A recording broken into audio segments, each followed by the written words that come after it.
2 de julho de 1823 ficou marcado na história da Bahia e do Brasil como o dia da independência do povo brasileiro dos portugueses. Muitas batalhas aconteceram até esse fato histórico. Assim como diversas regiões do estado, Salvador teve um papel importante nesse processo. O historiador Sávio Rois explica a relação da cidade com a independência do povo brasileiro.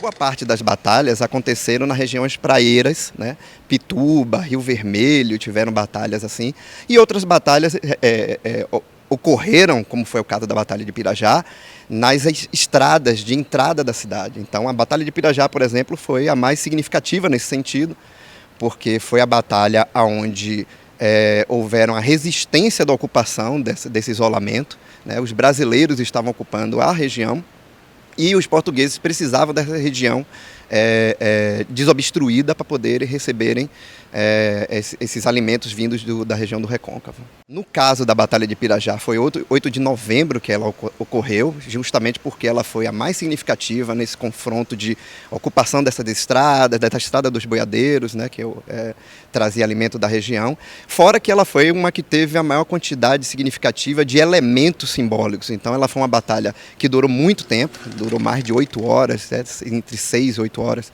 de conflito. Ela foi uma batalha também que, além dessa demora, ela foi uma batalha que houve simbolicamente uma derrota dos portugueses. Os portugueses perceberam que não tinham como retomar de volta a essas regiões ali, que hoje a gente conhece como uma região suburbana, aquela área tanto de praia, porque a gente está contando como Pirajá, não apenas o bairro de Pirajá, né, mas toda aquela região, aquela freguesia inteira que ocupava até o mar. Então, tomar aquele local era estratégico para os portugueses, que não conseguiram, por conta, e aí entra um mito, entra toda uma narrativa, por conta de uma movimentação militar que provavelmente não aconteceu, ou aconteceu que não foi daquela maneira, que foi o toque do corneteiro Lopes. Algumas personalidades foram importantes durante a Batalha de Pirajá, a exemplo do general Labatut, que chegou à Bahia para libertar o povo e resolveu morar por aqui. Inclusive, atualmente no bairro de Pirajá há um panteão em homenagem a ele. É bom informar isso. Ele era um mercenário. Como mercenário, ele era uma espécie de profissional militar. Então, além de ser um militar, ele era alguém que era pago para vencer batalhas, desde o período napoleônico. Então, a gente já tem no general Labatut essa imagem de um indivíduo especializado em conflitos, em batalhas, e é óbvio que ele preparou boa parte da tropa brasileira para essa empreitada bélica, né? Então, o general Labatut foi significativo, importante, principalmente nessa batalha, né? No preparo das tropas para o enfrentamento dos portugueses. E os portugueses estavam cientes disso, né? Não é à toa que eles tinham também um certo temor, uma certa insegurança diante do general Labatut. Além dele, o historiador Sávio Rois lembra que algumas mulheres tiveram um papel fundamental no processo da independência do Brasil na Bahia. A expectativa que nós temos são de militares, homens militares, né?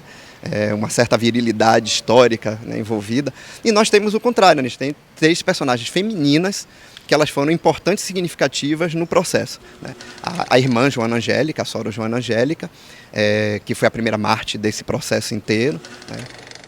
Foi uma militar mesmo, ela acaba fazendo parte do corpo de militares, nem à toa que ela é lembrada, inclusive, como uma personagem bastante importante para os militares hoje na história do Brasil.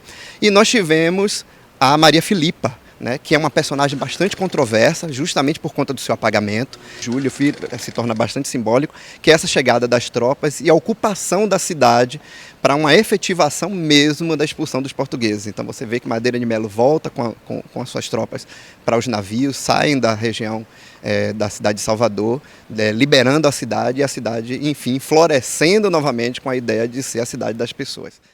E foi essa resistência do povo brasileiro, em especial dos baianos, que conseguiu fragilizar o exército português.